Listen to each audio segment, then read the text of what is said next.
Why do 80% of Roblox gamers use voice changers to prank their friends? Because it's hilarious, easy, and totally levels up your game. Here's how you can join in. First, you need to unlock voice chat in Roblox. Make sure you're 13 or older, verify your age in your account settings, and turn on voice chat under privacy and content maturity. Next, pick your voice changer. Try Voice Mod, Dubbing AI, or Magic Mic.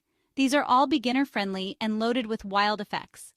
Download and install your favorite. Then, open the Voice Changer app. Select your real mic and speakers, pick your new voice, and test it out.